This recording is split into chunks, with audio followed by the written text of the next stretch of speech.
Hello વિદ્યાર્થી મિત્રો, તો આગલા વિડીયોમાં આપણે જોયું હતું ઉદાહરણ 7 મધ્યસ્થ વિશે અને તેનું સૂત્ર સમજાયું હતું કઈ રીતે એની રીત છે. આજે એના જેવું થોડું અલગ ઉદાહરણ છે મધ્યસ્થ માટેનું. તો આપણે જોઈશું ઉદાહરણ 8 ધોરણ 10. તો નીચે આપેલા માહિતીનું મધ્યસ્થ 525 આપેલો છે અને એની કુલ આવૃત્તિ 100 હોય તો એક્સ અને વાયના મૂલ્યો શોધો. તો અહીંયા તમને મધ્યસ્થ ઓલરેડી આપેલું છે, આપણે એક્સ અને વાયના મૂલ્યો શોધવાના છે. તો આ રીતનું તમને ટેબલ આપ્યું છે 0 થી 100 એટલે કે 0 થી 1000 સુધીનું. આ રીતે એમનું વર્ગ અંતરાલ છે, આવૃત્તિ આપી છે અને આપણે સંચય આવૃત્તિ શોધવાની છે. તો આગલા વિડીયોમાં સમજાય તો એ જ રીતે. તો સૌપ્રથમ સંચય આવૃત્તિ માટે પહેલાં 2 તો અહીંયા લખી જ દેવાના. ત્યારબાદ આ 2 છે એમાં 5 પ્લસ કરો તો એ કેટલા આવશે? 7. 7માં એક્સ એટલે 7 પ્લસ એક્સ. 7 પ્લસ એક્સમાં હજી 12 એડ કરો તો 7માં 12 ઉમેરો તો 19 પ્લસ એક્સ. તે જ રીતે 19માં 17 ઉમેરો તો 36 પ્લસ એક્સ. હવે 36માં કેટલા ઉમેરવાના? તો 20. તો કેટલા થશે? 56 પ્લસ એક્સ. અહીંયા શું આવ્યો? વાય. તો 56 પ્લસ એક્સ પ્લસ વાય. એમાં 56માં હજી 9 ઉમેરો તો 65 પ્લસ એક્સ પ્લસ વાય. હવે એમાં 7 ઉમેરો તો 72 પ્લસ એક્સ પ્લસ વાય અને 72માં 4 ઉમેરો તો 76 પ્લસ એક્સ પ્લસ વાય. આપણી સંચય આવૃત્તિ આ રીતની મળી ગઈ. હવે આપણે જોઈશું આમાં કોઈ પણ એકને ધારવાનું હોય તો એન બરાબર આપણને કેટલા આપ્યા છે? આવૃત્તિ 100. તો અહીંયા એન બરાબર આપણને આપ્યા છે 100. હવે આને સૂત્ર 1 બનાવીશું. તો અહીંયા જોજો 76 + x plus y is equal to 100. એટલે કે x plus y is equal to 100 minus 76. તો તમને x plus y is equal to કેટલા મળવા જોઈએ?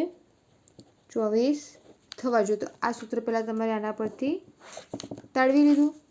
હવે અહીંયા ધ્યાન આપજો કે મધ્યસ્થ આપણો 525 છે અને તેનો વર્ગ 500 થી 600માં આવે છે. જો વર્ગ અંતરાલ હોય તો એનો વર્ગ કરીએ જ્યારે 525નો, તેમાં 500 થી 600 વચ્ચે આવે છે. તો 500 થી 600 વચ્ચે કઈ સંખ્યા આવે છે? 20. અહીંયા જોજો તમે સૌથી મોટી સંખ્યા છે 20. તો 500 જે પ્રથમ સંખ્યા છે અધસીમા એ આપણી થશે એલ, રાઈટ. તે જ રીતે તમે એફ માટે કહ્યું હતું કે એની જે આવૃત્તિ થાય એ એફ આપણી થશે 20 અને સીએફ જે શોધવાનું છે એ એના આગળની નહીં ઉપરની છે. 36 પ્લસ એક્સ આપણું શું બનશે? સીએફ. આ ક્રોસ તમારે યાદ રાખવાનું. તો 36 પ્લસ એક્સ આપણું શું બન્યું? 36 પ્લસ એક્સ આપણું બનશે સીએફ. તો આટલી કિંમત આપણને મળી ગઈ. એચ તમને ખબર છે, એચ આપણને આપ્યા છે 100. જે બંને વચ્ચેનો ડિફરન્સ છે એ આપણને પણ 100 આપ્યો છે. તો હવે મધ્યસ્થનું સૂત્ર શું હતું? તો મધ્યસ્થ એમ બરાબર એલ વત્તા n/2 માઇનસ સીએફ ભાગ્યા એફ ગુણ્યા એચ, રાઈટ. હવે આપણે જે પણ કિંમતો મેળવી એ બધી આ સૂત્રમાં મૂકી દેવાની. તો અહીંયા 500 વત્તા 50 માઇનસ 36 માઇનસ એક્સ ભાગ્યા 20 ગુણ્યા 100, રાઈટ. અરે 100 છે. હવે આપણે મધ્યસ્થ એમ આપણને કેટલો આપ્યો? તો 525, રાઈટ. આ રીતનું ટેબલ થશે. તો હવે અહીંયા ધ્યાન આપજો કે આપણે કિંમતો મૂકી 525 બરાબર 500 વત્તા 50 માઇનસ 36 માઇનસ x ભાગ્યા 20 ગુણ્યા 100 આ આપણો h હતો, રાઈટ? અરે તો હવે આનું સિમ્પ્લિફિકેશન આપીએ તો 525 આ પ્લસ છે, આ સાઈડ આવે તો માઇનસ, તો અહીંયા 500 થશે માઇનસ ઇઝ ઇક્વલ ટુ તો 50માંથી 36 બાદ કરવાના, રાઈટ?